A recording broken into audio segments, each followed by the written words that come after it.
Namaskar to all who are watching and a very warm welcome to the Festival of Bharat. We are an online forum that seeks to create wide-reaching content on diverse topics pertaining to Bharat and in doing so, serving the cause of this civilizational principle we call Sanatan Dharma. Bharat has always been ahead of the game, so to speak.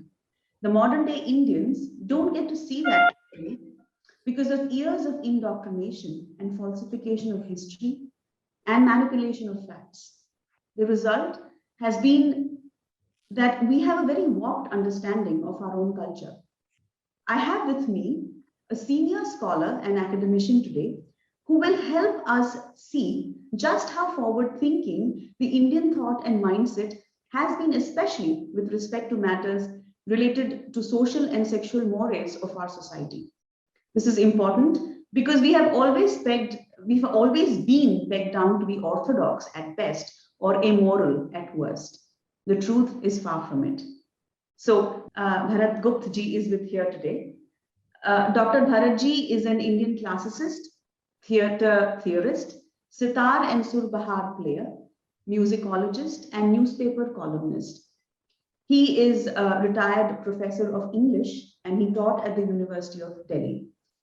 Presently, he's a trustee and executive member at the Indira Gandhi National Center for the Arts.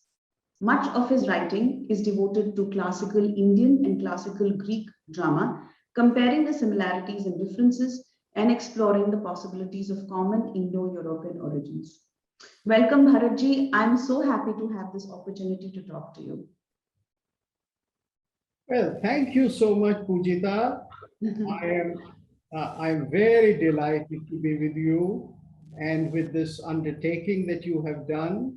I think it's a great enterprise for the young, and I am very happy to be associated and make a small contribution to help your efforts. Thank you so much, Bharatji. I just want, yes, please. I am here to answer your questions, which I understand are about ancient India, the life that we used to have in ancient India. You have chosen a very important area for investigation because we, in public discourse, know very little about ancient India. We make very great efforts to think well about it, which we should, and proudly about it, which we should. But the details are not known to us, and they are not discussed in public discourse so often. So what you are doing is something which is going to help people a long way. Yes. I really, really hope so, Bharatji. And I'm sure it will, because these are very, very important, like you rightly pointed out. Important matters to be discussed, often not talked about openly, but important nevertheless, because they form the fabric of our society. So thank you so much. Bharatji, I just wanted to open by asking you about, these are difficult times, so I hope everyone is well at home. And how is Delhi taking has everything settled down? The vaccination drive, has that gone well? Well, by the grace and kripa of Bhagavan Shiva, I and my wife, we have kept healthy under this great threat so far. And I have been working hard and trying to do my bit, so all is well. Yes, I know your videos are quite popular online, and you've been pretty active. I can see that. And I'm glad that everything is well. So good. So Bharatji, without further ado, let me start with my very first question, which is to do with the idea of morality, the very tricky subject of morality. So what is because this is something that everybody wants to know. Right. What is the Indian, the dharmic approach to the idea of morality? What is immoral, what is moral, what is illicit? So is there a standard view to this? Look, broadly speaking, morality means a sense of good and a sense of bad. What a person or a society or a group of people should do and what they should not do. This is the broad definition of it. What is karma and what is akarma, what is dharma, what is adharma. But then, for every civilization, the idea of good is different. The idea of bad, therefore, is also different. Because every civilization looks about the question of what is to be done and what is not to be done in terms of how that civilization defines the universe. What is the universe? Is the universe made for man only? Or is it made for man and animals and birds and all other sentient beings and are even inanimate objects of nature, the elements, are they also part of the universe? Are they equally important or are they less important? Now, these are all very vital and fundamental notions that make up the view of the universe that a civilization or a culture has. And hence, morality is defined within the scope of all this. So, the Greeks used to call it, for them, morality was ethiki. What is it called? Ethiki, from which you have the English word ethics. Ethics. So the Greeks would say ethiki, but their notion of what was ethic or what was good was a little different from, let us say, the Christian version. And similarly, the Chinese version was a little different. Confucius thought of it a little differently. So you have to see in terms of that. Now, today in the world, as most of the cultures like Greece and Egypt or ancient China, they have kind of receded into history. What dominates is the Abrahamic concept of what is ethical or what is right or what is wrong. Now, in these concepts, in these worldviews, primarily the Judaic, Christian, and the Islamic worldview, what is to be done is following a command. See, this is most important. Follow a command which was given to us by our prophet. So there were so many prophets in the Judaic tradition, beginning with Abraham and Elijah and Isaiah and all that. And then comes Christ, who doesn't call himself a prophet, but the Son of God. And he says, do this and don't do this. And then his successors, the Christian church, they define what is to be done and what is not to be done. So this was the view till Christianity dominated the world. And then there was in Europe a revisiting of ancient Greece, and they thought that Christianity was very restrictive. And reading the Greeks and the Romans, they kind of expanded. They put in a lot more reason into this whole business of what is to be done and what is not to be done. And we had the Age of Enlightenment. And it is at this point that colonization began. And then in the 16th, 17th century, we have the arrival of the Europeans into India. And finally, by 19th century, we are in the grips of the British rule. So when we think of the West today, or when we think of anything outside India, our experience is not that of ancient China or ancient Greece or ancient Egypt or the universe of American Indians or the people of Africa or Australia. Our experience of the outside world is kind of nebulously called the West. And the West is largely Christian morality. Correct. Or Islamic morality. In this, as I said, great feature is that the words of the prophet are to be honored. So there are the 10 commandments given by Moses in the Judaic tradition. The Christians follow it. Then for the Muslims, there is the Quran, and the whatever is revealed to Muhammad in the holy is collected as the is these ayatas of Quran, and that is the morality for it. Now, Hindu morality or traditional Indian morality is different. Right.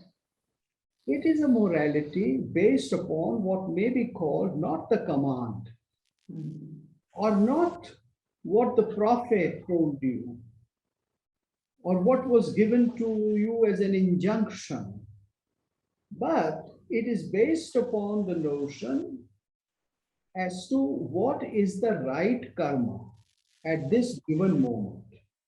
Shall I do this or shall I do that? If my father says, do this, do I follow him or do I oppose him?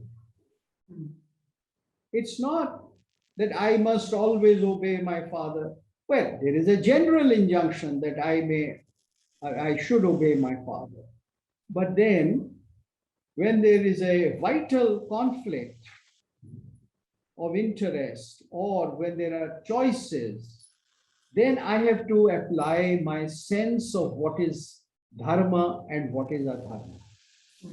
So, when Rama was told by Dasharatha that go into the forest for 14 years, he said, happily so, because his father, he saw, was compelled. His father had given his word. He had to honor, his father had to honor the word. And so Rama said, fine, this is dharma and I'll follow it. Correct. But when Bhishma was told by Shantanu to allow him to get another wife in old age, then Bhishma, in order to please his father, got so carried away that he abdicated himself without thinking whether it was right for him to please the old man who was just struck by desire. Correct. Shantanu was under no compulsion to marry. Right. There's no compulsion. He was doing it out of pure sexual lust. Correct. And Bhishma did not tell his father that it was not right for him. He only went by the letter, and then we know that Bhishma Pratigya, although great, Bhishma Pratigya, although because he led a life of great asceticism and sacrifice, so it brought him virtual immortality. He could postpone death as long as he wished. He had great powers, but the consequence of his vow was not beneficial. It could not prevent a Mahabharata. Right. So in the Hindu system, by Hindu we mean Jain, Buddhist, all the darshanas of our culture. In those systems, dharma is to be followed according to the dictates and the demands and the needs of the hour. There is no single immutable injunction. The choice has to be made by the individual. And it is to be defined, it is to be seen according to the hour. Correct. So what is karma and what is not karma? I will decide to see if that karma is dharmic, then I'll do it. Although it may cause me a lot of pain. But if it is adharmic, I will not do it. Not do it. And the idea of dharma also is flexible, I'm guessing. No, dharma is not flexible. Dharma is the eternal law which sustains the universe. Right. Dharma But is something which sustains us. But Dharma sustains us through our karma, through our action. So we must have the sense to make the right choice. Right. When Karna encouraged Duryodhan to disrobe Draupadi, then that was bad karma. But when Karna told the Brahmin that he would give his kundal and kavach, and he gave it to him, then he did the right thing. Because he was fulfilling his vow of not turning away a supplicant. Because he was a Dani and he had to follow the injunctions of being a Dani. So he caused harm to himself and he gave away, knowing that this may bring, or rather will certainly bring him death. Now, this was Dharma. But the same man made the wrong choice in the Rajya Sabha at Hastinapur. So you see, Dharma is not something which is defined by an injunction. Dharma is something which is served by an injunction or by a karma. So if you make the right choice, Right. if you do the right action, then Dharma is Established. affected. Then Dharma arises. If you make the wrong choice, then it is adharma. Right. But Dharma is always that which sustains you.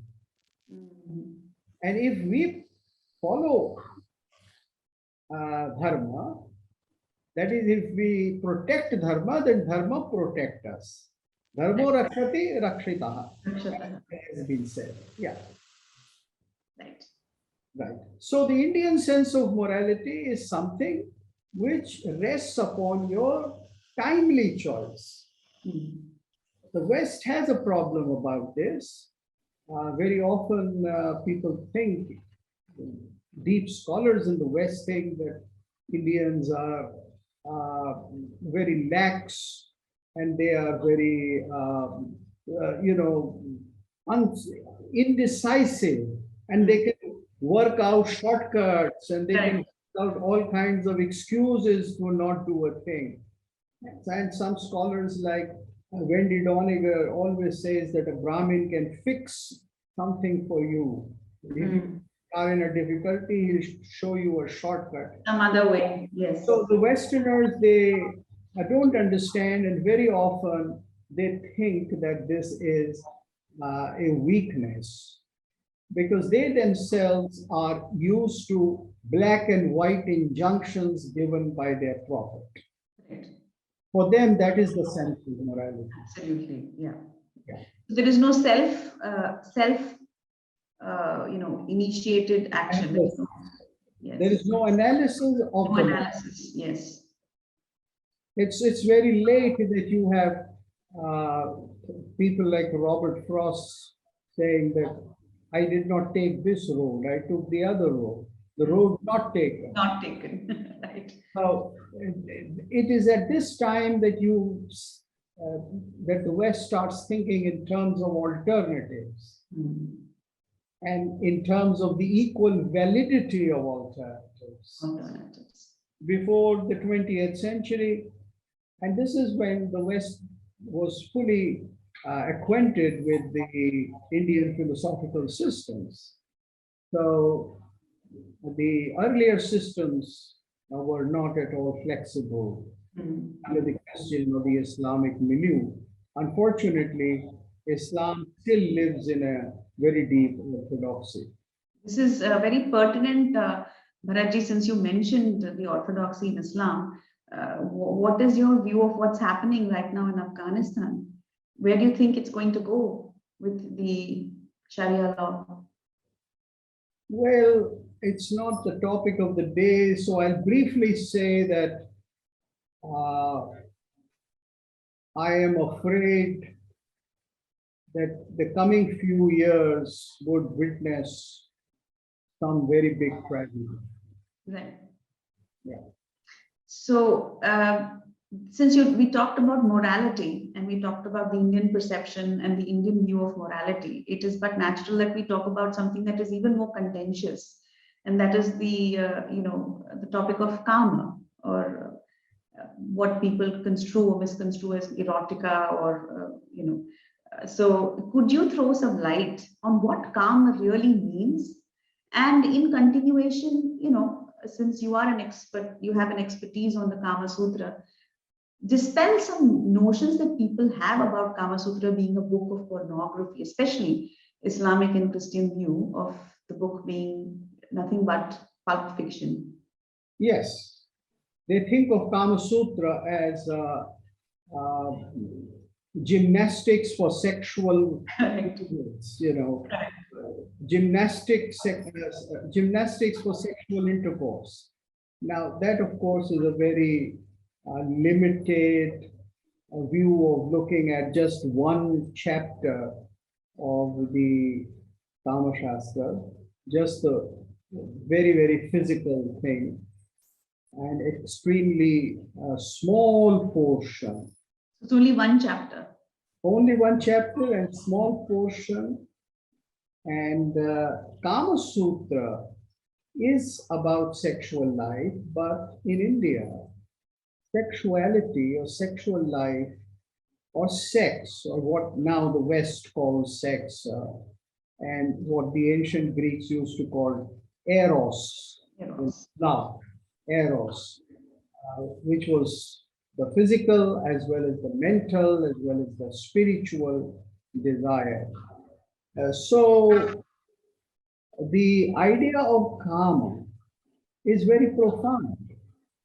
You see, the Nasadiya Sukta, which describes about how creation came into being, or how the world or the cosmos was created, it says that there was a will, a wish, a karma, a desire, which led to the formation of this universe. So the fundamental force of creation, not just of procreation, but creation of every kind, is karma. And in the Indian system, we talk of the four aims of life, or rather the four modes of life. And they are Dharma, Artha, Kama, and Moksha. Earlier, they were only defined as three: Dharma, Artha, and Kama. Moksha was considered part of Dharma. So, Kama is very important. Kama is a Purushartha. That is what a person, Purush here means not male, but it is male or female or hermaphrodite, all three genders. Kama means desire which leads to creation. And it is a Purushartha, or it is a pursuit, a great pursuit. So it's a fundamental thing along with Dharma. Dharma, Kama, and Artha, they all three sustain each other. Right. It is not possible that there can be a society or a fulfilling life for an individual without Kama. Now, I have lectures on the videos, several videos on the Kama Sutra, and people can go to my YouTube channel and see them. They are there, mostly in English, but some in Hindi also. So I have given a whole description of the ancient life of desire. Now here I'd like to summarize the whole concept of Kama. In India, the idea of Kama can be seen at four stages. There is fulfillment of Kama at the physical sense, at the level of the body. at the level of fondling and sexual intercourse and all the kinds of pleasure that it provides. And it has to be without any guilt. Unlike old Christian paradigm, indulgence in sex is something beautiful. And it is something which is to be conducted between man and woman with mutual respect, love, and affection. Right. It is not a domination of the male over the female. You just have to read the Kama Sutra and great Indian literature and poetry to verify that.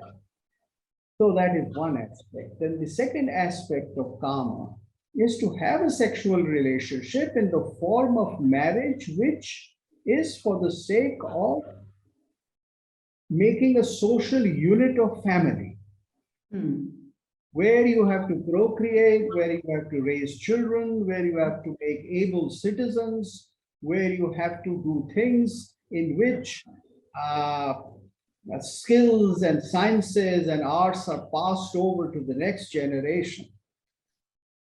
So that is the social aspect of Kama, which is the family, the marriage.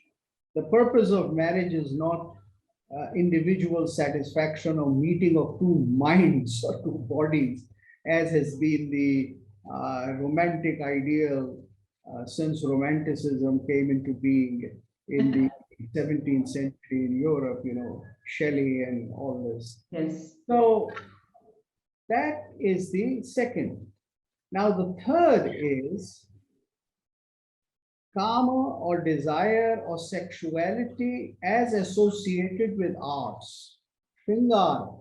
Shringar.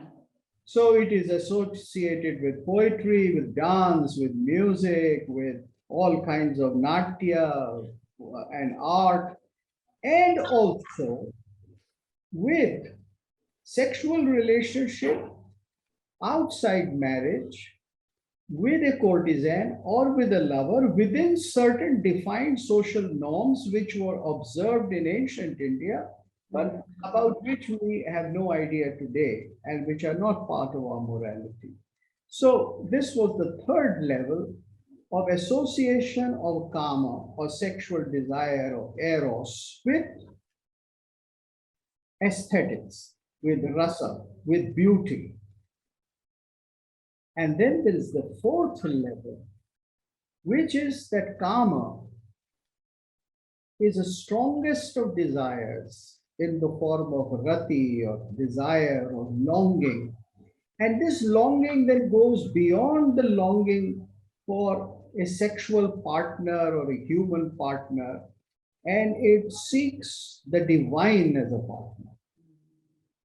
So that is the fourth level where it becomes bhakti, where it becomes worship of the divine, surrender to the divine. So these are the four levels. The physical level, which is the subject partly the subject of Kama Sutra, because Kama Sutra is not just about man, woman's physical satisfaction. It's also about arts. It's also about social norms. It's also about marriage, family, rules of family, kinds of marriage, and mutual respect, and many things which make life artistic. Right. It is about almost everything bringing you right to the door of pursuit of the highest goal in life, which is looking to the divine through Kama, where Kama becomes a door to the divine. Because So there is a door to the divine. There is a chapter on bhakti also in Kama Sutra, Bharatji? No, there is no chapter on bhakti or any chapter which talks about the pursuit of the spiritual in Kama Shastra. Kama Shastra stops at the first three levels. The physical, which is the chapter, the Samprayogic, and then the social, which talks about marriage, which talks about how to choose a bride, what are kinds of marriages, how to have what is now called love marriage, but which was called Gandharva Vivaha, and how Gandharva Vivaha is a legal, justifiable, desirable form of marriage, and how it can be done sometimes even without the consent of the parents, and how it is legal. Kama Sutra is talking about all that. It is talking about patronage to arts, patronage to poetry, dance, music, to musicians. So association of sexuality, man-woman relationship with the arts, and uh, sexual relationships beyond marriage.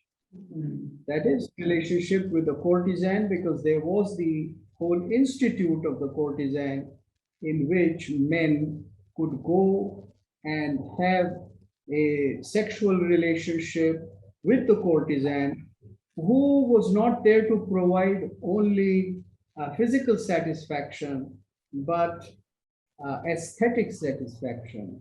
That was actually my third question, Bharat. Yes. What was the role according to the Kama Sutra and according to the other, there must have been many other texts and literature that do celebrate courtesans and devadasis. So Yeah. what is You the see, role of the courtesan? Yeah. Yeah, you see, those things are very clearly defined because they were part of the social system. Now, today, most of our intellectuals who are interested in ancient India don't like to freely talk about it, especially the elderly ones. Right. Unfortunately, our Dharma gurus or our swamis and sannyasis, they almost discourage people from even reading the Kama Sutra or various other shastras or texts. There are dozens of them about the sexual life beyond marriage in ancient India.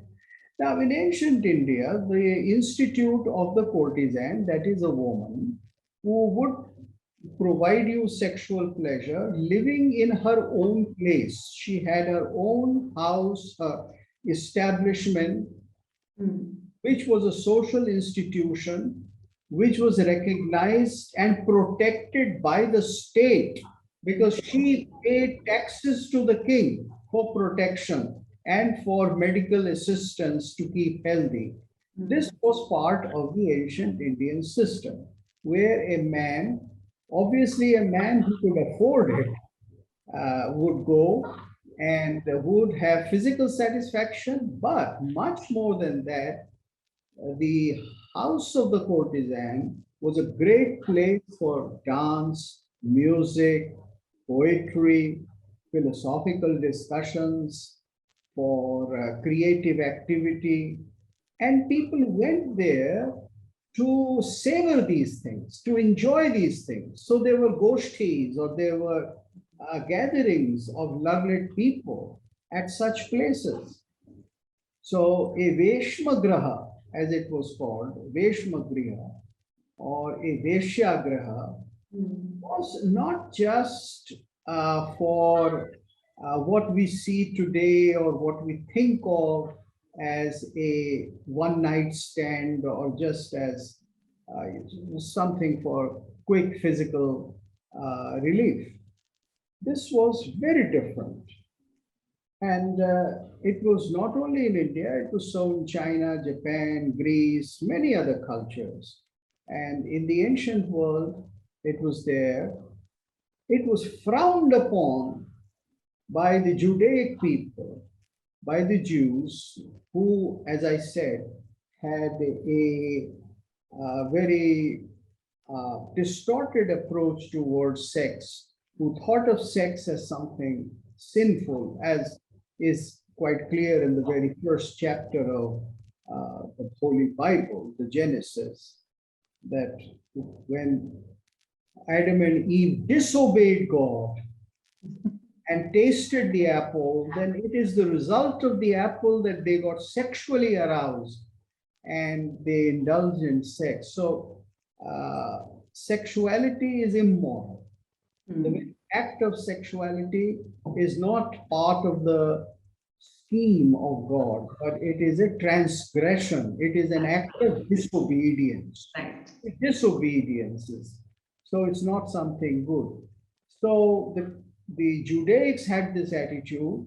The Christians who were actually Judaics, because Christ was a Jew, he was born as a Jew, and he elaborated upon the system. The Christians then promoted monogamy. The Christians promoted all these sexual restrictions, and that's how the world was introduced to monogamy. But of course, Islam did not take that view. For Islam, sexual indulgence is a great boon. Yeah, that's another worldview. Yeah, so their worldview is that it is something which is to be indulged in. And of course, in the Islamic worldview and practice, the woman's consent, pleasure, or will has no rule. But in the Islamic world, sexuality is something which is to be fully enjoyed, not only on this earth, but in heaven also. So that's the third view or approach. But the Hindu approach, as I have said, is a calibrated approach and a far more sophisticated and a far more rewarding approach, because it has room for different stages of development of a single person. Correct. So in the Hindu society, till about 7th, 8th century, or till about, let us say, the arrival of Islam, the courtesan houses were protected, and they were looked after by the state. After the arrival of Islam, the courtesan houses continued in India, but they did not have, in the same manner, that kind of legal status. But they did continue. And it's with the British and the Victorian morality that, although they continued, they became subterranean. They were pushed into the, so to speak, underworld. Yeah. And unfortunately, independent India has not been able to come out of that schizophrenia, and it has not been able to understand the values by which the Hindus lived before the 10th century AD. Right. So, Bharatji, you had mentioned, I mean, continuing a little bit on this, on a similar theme, while you're talking about morality, karma, etc. You spoke about extramarital and liaisons and premarital or love marriages and things like that. It would really help if you gave us some examples of anecdotal or examples from the Shastras or the Itihasas, where we see that this, like for example, you said Gandhar Vivaha. So also I wanted you to reflect, perhaps talk a little bit about the two different paragons of virtue that we have. We have Rama, who is he's a monogamous, he's held as a virtue, a symbol for monogamy. And then you have somebody like Lord Krishna who had, so this is often talked about, how is it that Lord Krishna had so many wives? How was it acceptable, and so on and so forth? I'll come to the comparison and the contrast between Rama and Krishna later.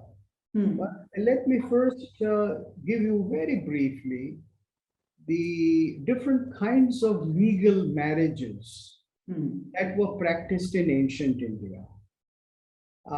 In very ancient times, let us say till 2000 BC and even earlier, it was very clear when the smritis were compiled, and the observations of the people who wrote the smritis were compiled as smritis, seeing what was being practiced in India. what they saw as being practiced was virtually 8 kinds of marriages. You see, today the Hindu marriage, not just as defined by the Hindu Marriage Act of 1956 or whatever, I forget, but as the concept of marriage in the common Hindu mind is just a one kind of marriage, which was called the Brahma Vivah. Mm.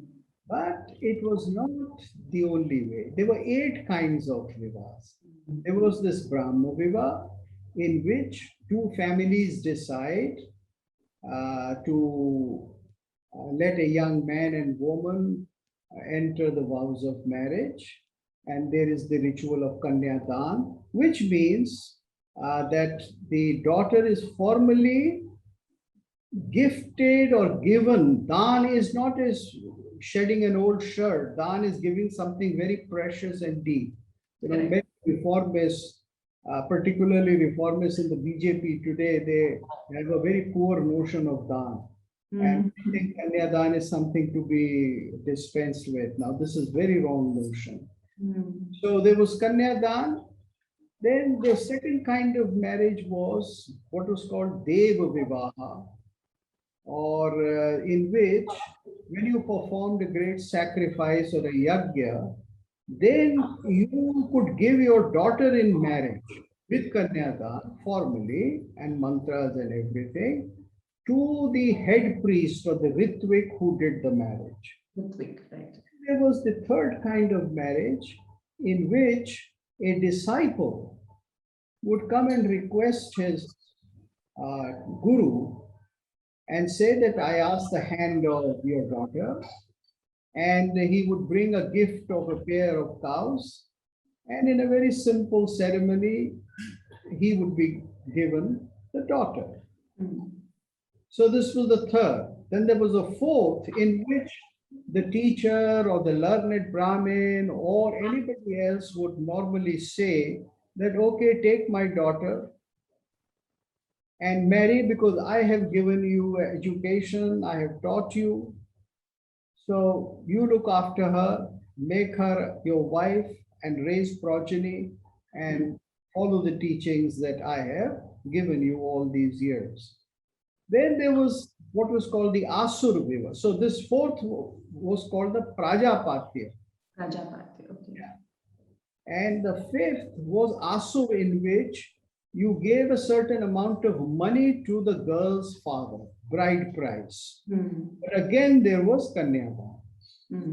Now, then there was Gandharva Vivaha, in which a boy and a girl, they simply said that we love each other and we accept each other as wife and husband. And here we are. We go to bed now and we are husband and wife. There is no need of a witness. There is no Kanyadan, nothing. Now, that was also a legal marriage. Kama Sutra defines that sometimes you could go to a temple and do it, sometimes you could do it entirely alone, sometimes you could do it without the knowledge of parents, later on reveal it to them. So this was what we call love marriage today. But it was a legal system. Yeah. Yes, it was a legal system. If the girl said that, yes, he vowed it to me, then her word was accepted by the court of law. And you have examples of this in Shakuntala. Yes. In the story of Shakuntala. Then there was what was called the Rakshasa Vivaha, in which the woman was abducted. Sometimes she was abducted with her will. Like Sanyukta was abducted by Prithviraj. Krishna abducted Subhadra.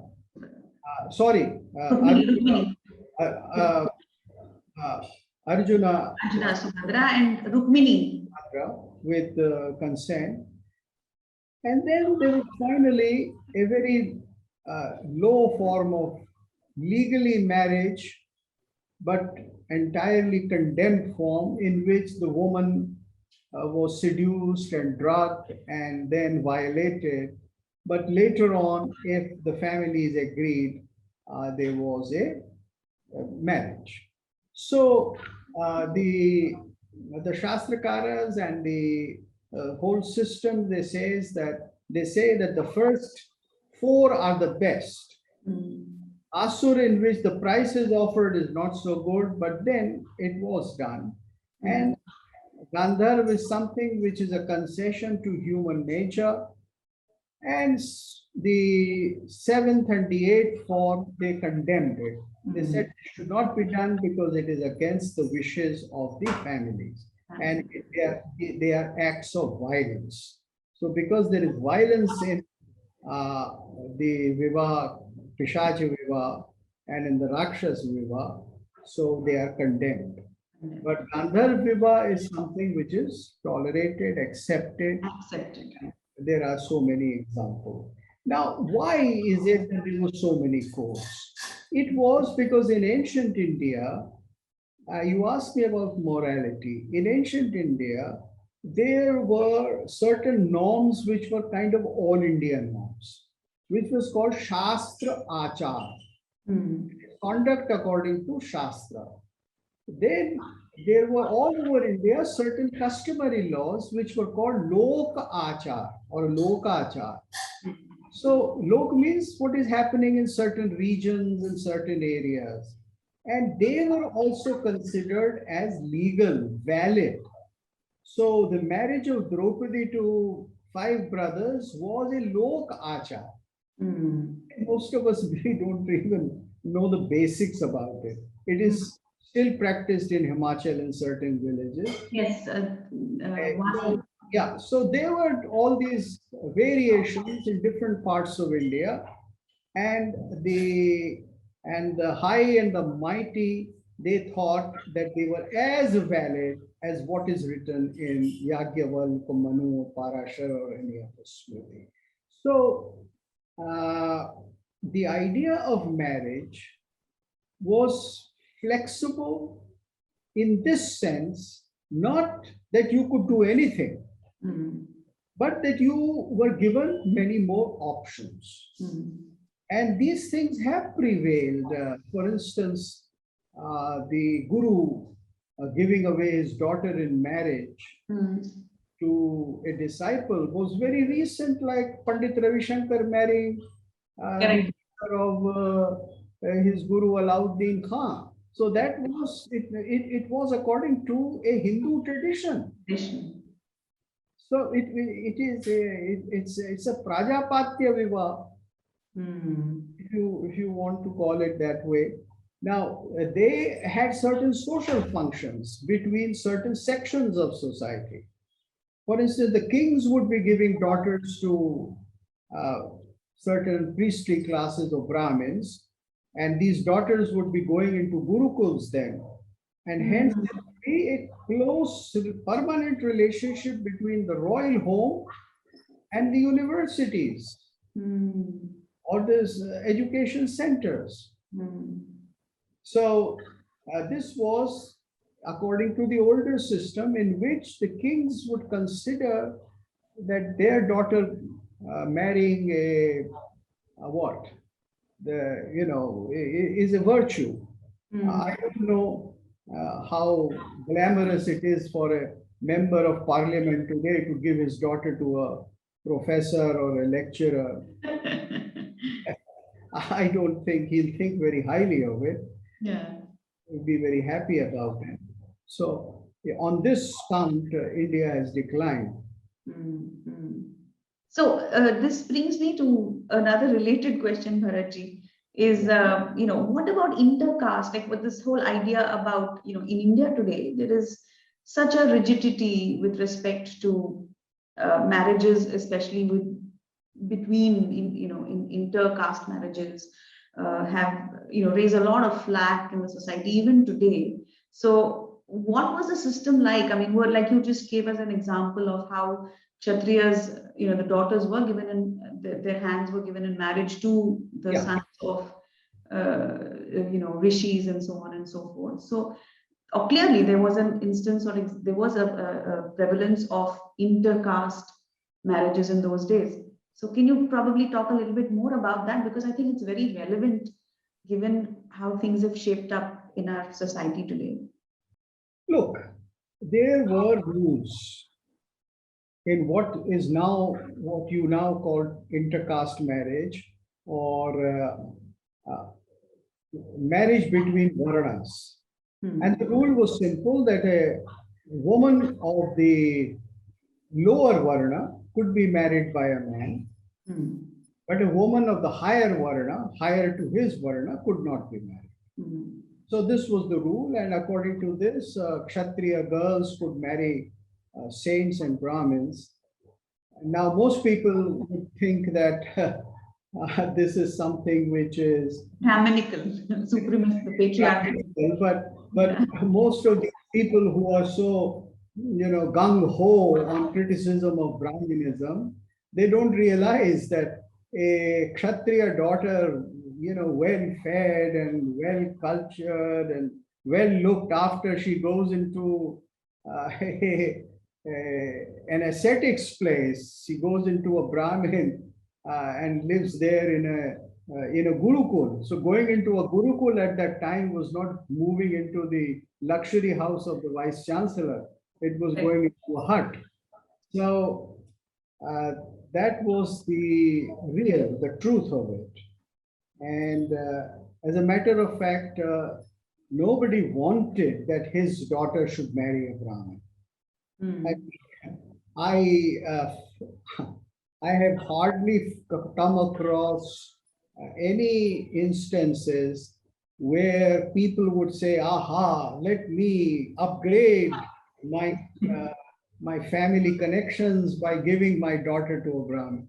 This is something which happened only under very special circumstances and certain social norms. As I said, that if he did a great yajna for you, and this kind of a deva vivah was done only in that sense. Again, a man of the higher varna could marry a woman of the lower varna. So a Brahmin could marry a Shudra woman if he wanted. I mean, and there are so many examples, I need not repeat them. And the reason why a higher Varna woman would not be sent to marry into a lower Varna was very clearly not a case of discrimination, but it was largely a case of wasting your resources. You see, modern societies are wasteful societies. Modern societies have too much to splurge. Whereas ancient societies always valued their resources, because as compared to modern post-industrial, post-television societies, post-media societies and scientific cultural societies, they were very poor societies as compared to us. You see, they had very limited resources and they wanted to use them in the maximum, optimum manner that they could. So, if you take a Kshatriya woman and if you send her to a Shudra's house, what would she do there? Correct. I mean, she wouldn't know how to manufacture, help in creation of a shoe, or making of a shoe, or a pitcher, or fishing, or something like that. So that was the primary reason. You see, we should not judge ancient societies by modern standards of freedom and modern standards of preparation of the sexes. Right. See, if people of different varnas go to a school which is common, then to a college which is common, then it's an entirely different situation now. Correct. The exposure is different, because here people, boy and girl, they have grown up Together. in the same kind of atmosphere. They know each other. So a Brahmin girl can go and marry a STSC. Yes. And if the STSC is an IAS officer, then everybody would be happy. They'll forget that she is a Brahmin. They'll just remember that he is an IAS He's an officer. IAS officer. Yeah. So we have to see the realities. True. But this is how the Varna system operated.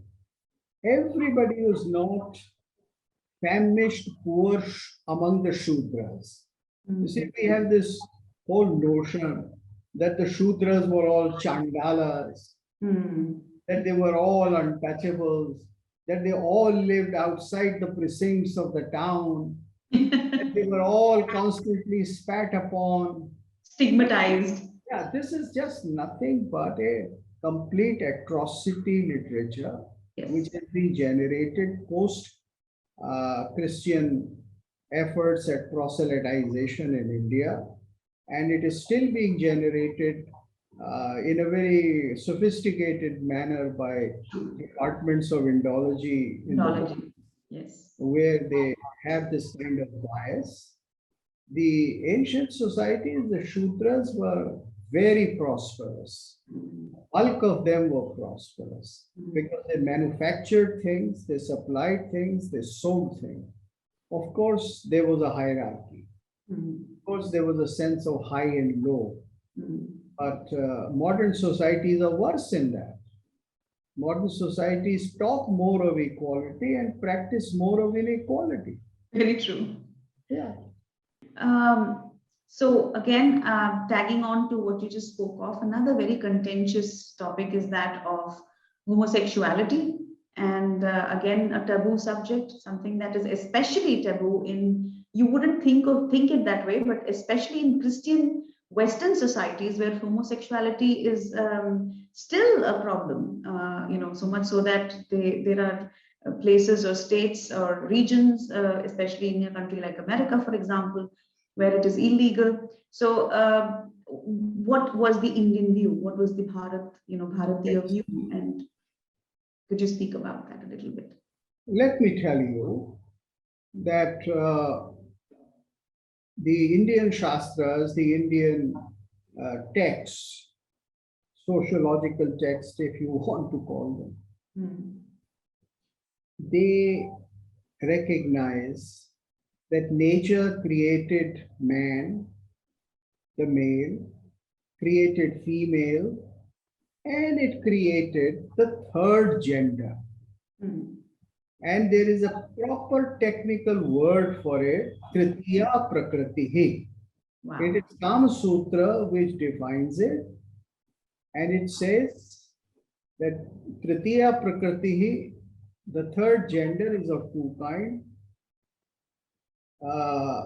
Stri Rupini, Purush Rupinishcha. Vividha Tritiya Prakritihi. People of third gender are of two kinds.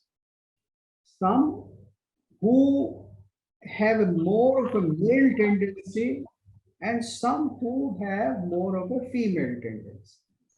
So a woman may be behaving like a male and a male may be behaving like a woman.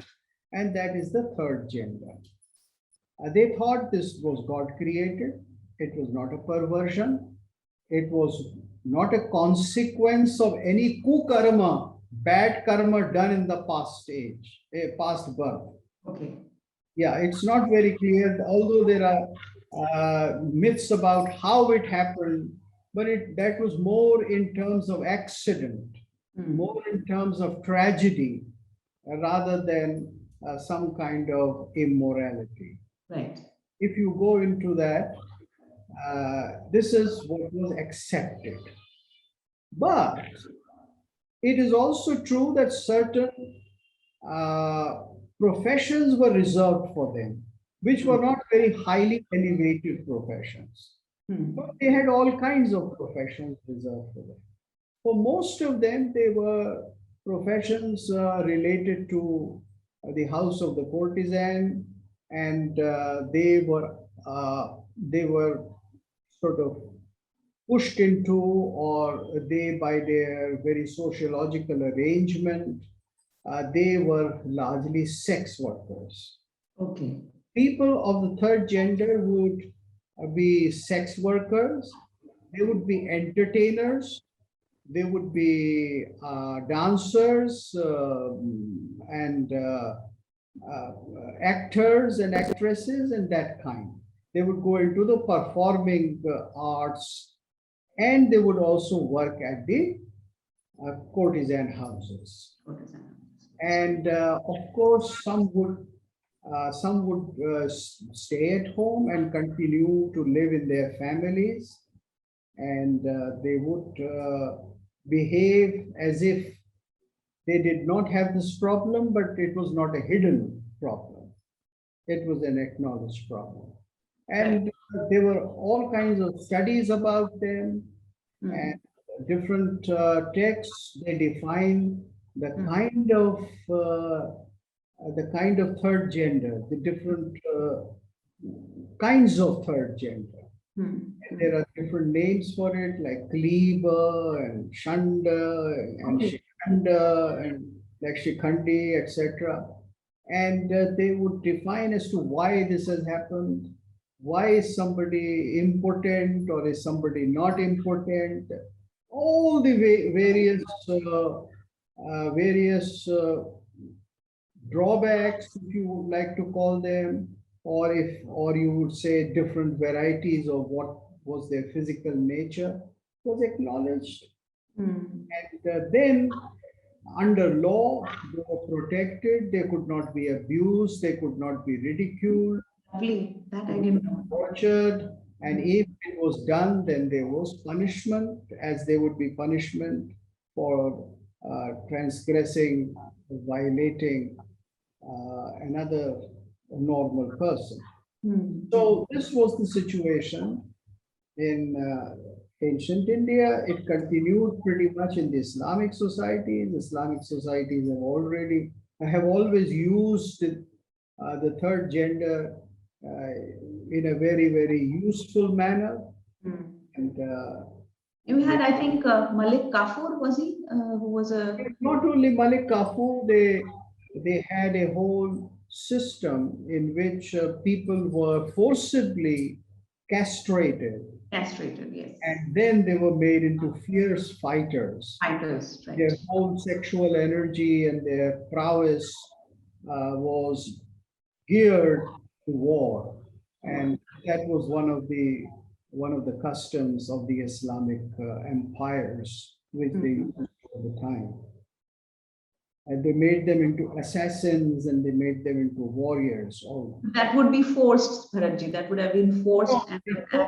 The forced aspect of it was the castration. Yes.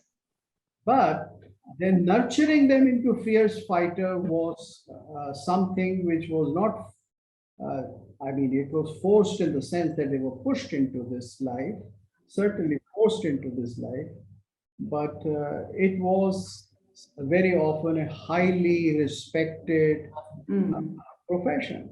They were given that place. They were elevated to become kings.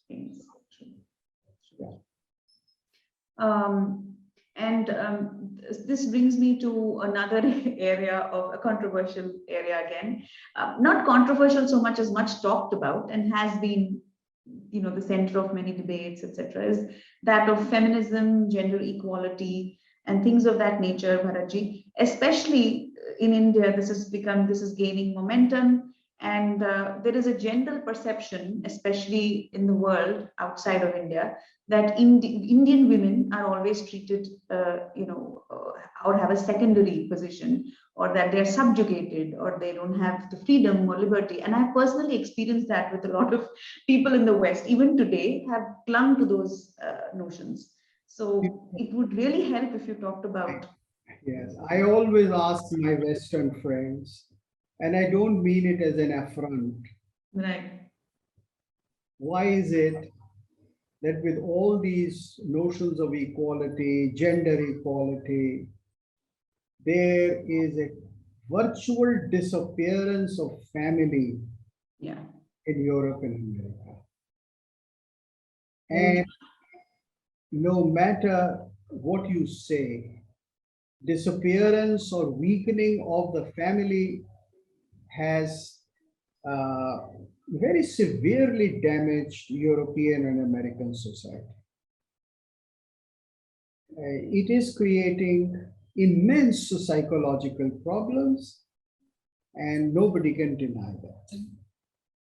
So there is something fundamentally wrong with this whole discourse of gender separation. You see, we very often think it in terms of equality.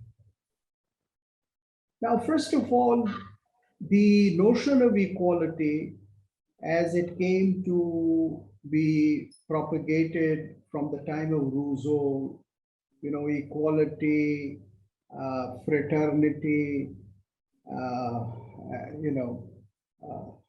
equality, fraternity, and what's the third? Three values. Liberty. Yeah. So they are very numerical. This is the fundamental difference. That if there are 50 people, then 50 must have a certain amount of liberty, unquestionable common denominator of liberty, common denominator of equality in terms of they can vote, or they can enter institutions, or they can conduct marriages, etc., etc. And then, of course, fraternity comes naturally out of that. This is something which has a lot to do with the industrial and the post-industrial society. It has a lot to do with the developments in modern science in which women were not required to be so busy with certain roles and activities as they were earlier. The very first was reproduction. Around 20th century, the birth rate was high and the death rate was low. Modern medicine, of course, made a big difference, and hats off to modern medicine. And so women did not have to produce 10 children, out of which 5 died. Very often 3 women out of 10 would die in childbirth. So there were women, plenty of them, who were not so occupied in certain things as they were earlier. And with industrialization, what you needed was to send those women to office, just like men. So this whole notion of equality is an economic notion fundamentally, where it is given the garb of rights, whether I have the right to work in an office, whether I have the right to travel by myself, whether I have a right to seek a job I like, etc., etc. But this is fundamentally putting women to work in the same manner, and perhaps with the same slavery, exactly, modernity as men. So you see, you want women to take up the roles of men, or take up the same roles. So this whole notion that men and women will do the same roles within the house, outside the house, and it will be sameness, is something which can happen only after certain technological innovations and environment. Right. Now, to blame the ancient societies for not doing this, right, is not just so unkind towards the ancient societies, whether of anywhere, but it is ignorance. It's ignorance, true. So a woman had to produce 10 children. And this was true everywhere. It wasn't. Yes, I mean, not just in India. That's what I'm saying. It was the human condition. Yes. Now, if you look at that, I mean, I have given you this as a prolegomena to what I'm going to say. In ancient Indian society, equality of women has to be seen in a different manner, not in modern terms. It is not to be seen in terms of uniformity or sameness. Right. Women were able to do the same jobs as men, and were they able to dress the same way? Were they able to choose their sexual partner the same way? So if you put aside the sameness for a while, and if you look at what women were doing, not were allowed to do, but what women were doing, then you'll see that they did not have a raw deal. It's a modern notion that the old ancient Greek woman was just restricted to weaving, and she had to sit at home and weave the rugs and all that, and just go from kitchen to the weaving room, from weaving room to the kitchen. Now, this is all a modern prejudice and a distortion of the ancient Greek life, or similarly the Hindu life. For the life, social life of women, you have to read the Kama Sutra. As I told you a few minutes back, that the sexual encounter, it was suggested, prescribed, or admonished, or propagated through literature. The sexual encounter had to be with mutual affection, with equality. This is what the whole Kama Sutra is about. Right, right. It's not a glorification of ancient India. There is textual evidence. References, right. Then women, the Kama Sutra says, will be educated at the house of the father, after marriage at the house of the husband. It is explicit there. Of course, women were married early. There is no point in making apologies as to why they were married at the age of 14. Okay, as soon as they reach puberty, soon after they were married, because they had to reproduce 10 children. Correct.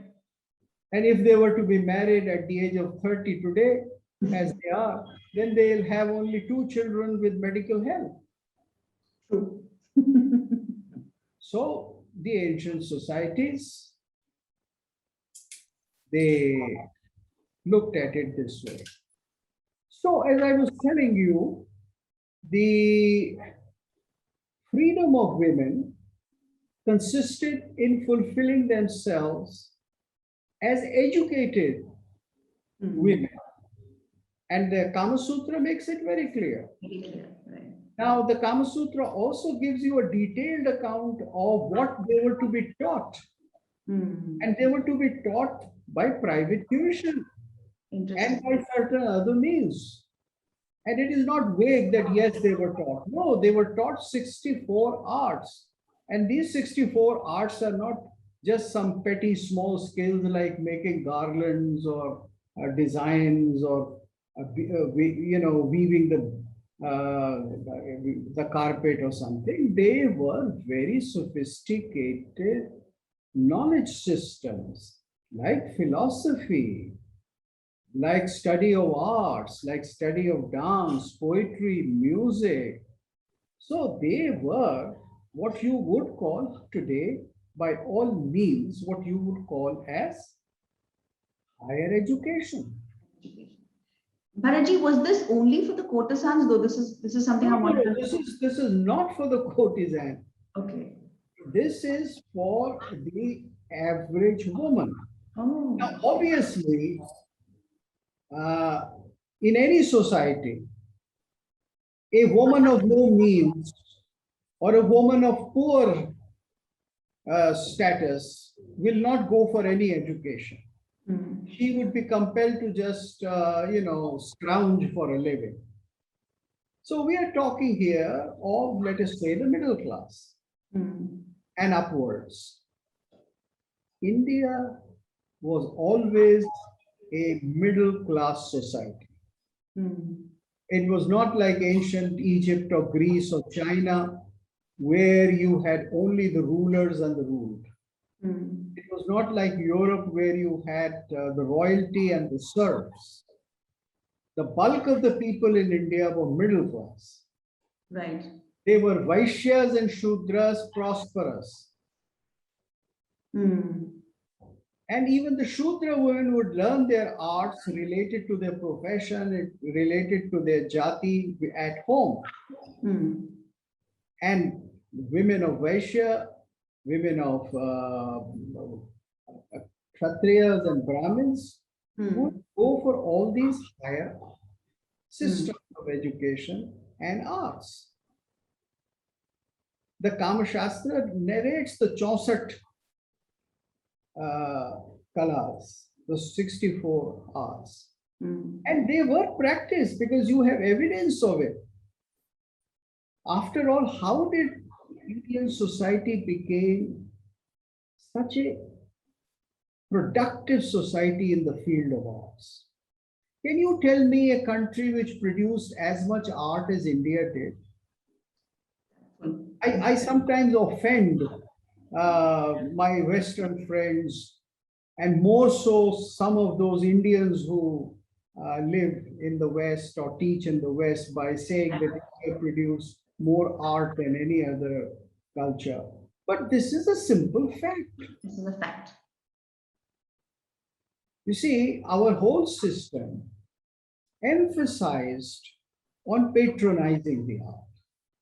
Everybody was asked to patronize art, not just the kings, but the common man was asked to patronize the art. Mm. It was part of his grihastha karma, grihastha dharma. As a householder, he was supposed to finance the education, where the brahmacharis or the students could go and learn for free. Right. He was supposed to provide for those who had retired to the forest after giving up the grihasthashram duties. Mm. So it was a society in which dan and dan for arts, all kinds of arts and artists and sustaining artists, was a major sociological system. Very true. And this is where in modern India, under the Nehruvian system, which followed the Soviet model of academies, this is where the great mistake was made, that we have a system where we provide patronage to arts through bureaucratic orders and bureaucratic identification. Yes. Whereas in ancient India, we simply provided direct help to the artist, to the artisan, to the creator of the arts. One of the greatest institute which patronized art and provided a place for arts and artists, dancers, poets, musicians, grammarians, scientists, scholars, was the Hindu temple. Exactly. And also the courtesan houses. The courtesan houses house in a limited manner, but the temple in a vast manner. And the temple economy in India was a vast economy. That's why the temples were prosperous also. So they were prosperous just as certain corporate houses are. But the corporate houses today are based upon greed, upon collecting money and power and going in for cutthroat competition. Whereas the temples were for the benefit of all sections of society. From the very poor people who would provide garlands and cleaning and things like that to the temple, to the scholars, to the pandits, to the archakas, to the shilpis, to the architects. So everybody had a very solid function to perform. And the Hindu temple was able to provide them patronage. And all this patronage was artistic. Even our puja, our archana was artistic. True. It was not Very or it was not, austere. It was something beautiful. So gods were praised. Aarti was done 3 times with dance, with music. In great temples, there were dancers who would do the Aarti along with the Archakas and along. I think we have to discover why arts were a fundamental part of the Purusharthas, Dharma, Kama, Moksha, why they were considered as leading towards the divine. Art being a door to the divine was a common belief and practice in India. Every artist said that by pursuing art, he is progressing or she is progressing towards something higher and communicating with the highest. So thank you so much, Bharatji, for being with us today and for your valuable time. Also throwing so much light, although I know we are hard pressed for time. This is a very vast topic and much can be said on it. But I think you did justice to the fact that we have very little time, but you did cover a vast gamut of some of the contentious issues that we talked about today. And I hope that the people who are listening in were able to take something away and can recalibrate their opinions and their perceptions with respect to how ancient Indian society viewed some of these things. So I really thank you so much for being with us. Namaste. Namaste. I'm very grateful that I had this opportunity. It was a great pleasure participating, and I look forward to doing something like this again with you, Pujita. Very much, Bharatji. We have your expertise ranges to many other subjects as well. So we definitely love to have you back. Perhaps talk more on aesthetics and arts, definitely, which is close to your heart. So we'll have another program just for that. No, sir. And to the viewers, thank you so much for listening in. We hope that you enjoyed this episode of the Festival of Bharat. And please subscribe and like and share widely, and do come back. It will be an honor and privilege. Thank you so much. Namaste. We hope you enjoyed this Citti Media content. Please remember to subscribe to us and switch on the notifications for this channel. For our other social media links, more content, and to support our work, please visit citti.net. Dhanyavad. Namaskar.